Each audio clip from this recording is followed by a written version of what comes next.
माझ्या भीमराया वाणी सांगा पुढारी होईल का? माझ्या भीमराया वाणी सांगा पुढारी होईल का?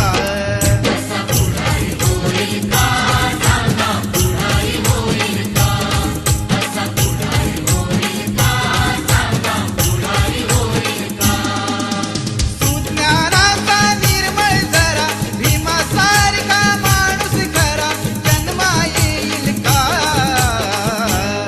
माझ्या भीमराया वाणी सांगा पुढारी होईल का?